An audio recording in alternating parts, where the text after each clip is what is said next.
Hi, I'm Evelyn Tribole, and welcome to the fourth day of the intuitive eating series. And today I'm unpacking the intuitive eating principle, challenging the food police. And what this is really about is really starting to deconstruct and dismantle the food rules in your mind. And I have found that food rules are such a source of unhappiness, such a source of anxiety and guilt for so many of my clients. And what ends up happening, these rules come from diet culture, often not even intentionally. You can be on different diets, off other diets, plans, whatever name you call it. And even when you're off of them, these rules just start collecting like dents on luggage. Like, where did this come from? But it's there. And all of a sudden you are reacting to the rules.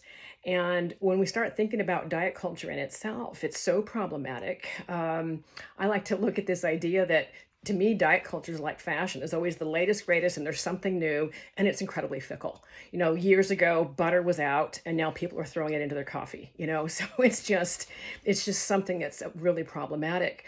One of the most problematic things as well is what it does with your relationship to your body. It disconnects you. It causes you to go outside to external rules as opposed to inside. What does my body feel right now? What do I need? What sounds good? What's going to be satisfying? We'll talk about that principle next time. But this is part of the disconnection that ends up happening. And what I want you to look at is, what are your food rules?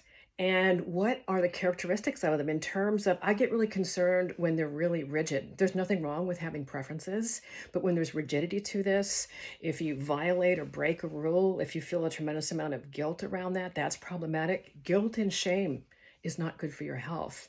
One meal, one day, 1 week does not make or break your health. And there's so much more to health than the foods that we are eating. There's our mental health, there's our social health, social determinants of health, spiritual health, so many things. And what I also see happening as these food rules accumulate and as the anxiety and the background chatter stay with you, it takes up more brain space. It interferes with your quality of life, in which you're having conversations with people over a meal. When we get back to no pandemic, and your mind has gone.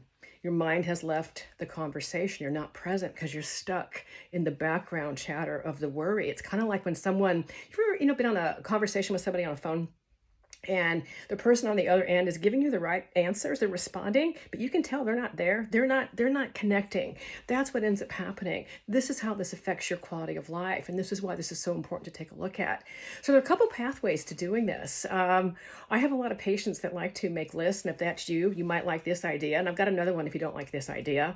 And one could be to start jotting down the list of your rules as they come up.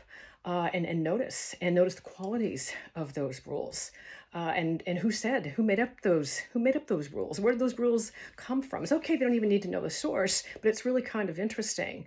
Another pathway I find is actually rather profound because it's hard to ignore, is if you get experiences of guilt around eating. Guilt doesn't feel good, as you know. It does not feel good, so it gets your attention. And I think it's helpful to own the guilt, and then we get curious.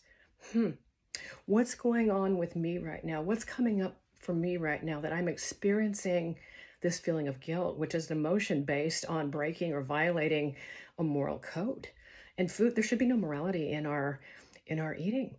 And so taking a look at that and asking, what rule is coming up for me possibly right now? That's a clue. And then looking at, do I like this rule? Where did this rule come from? And I still want it to be with me. Because the answer could be no. I've had so many clients who have rules from long time ago when they're growing up and they were kids. Like, oh my God, that was my parents' thing. and you can start to say, this is not serving me.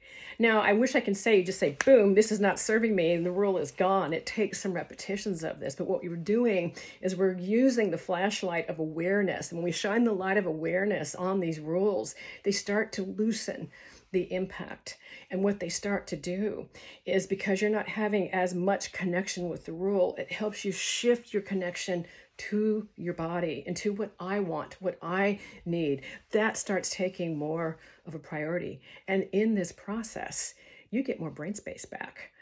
You're not constantly stuck in this background chatter and anxiety of what can I eat, what can I not eat, all those types of things. This is how quality of life starts to improve. This is how flourishing happens. This is how connections start to deepen. So I am thrilled with the engagement that this series has been bringing. I love reading all of your comments. I can't wait to read what you have to say. Some of the insights have been amazing. And by the way, if you've been stuck or struggling, there is no shame in that. Everyone's in a different place in this process. And the longer you've been stuck in diet culture, it might take you longer, and that's okay. This is not a race. This is not a race. I'm so glad you're here. Can't wait to read what you say. Take care.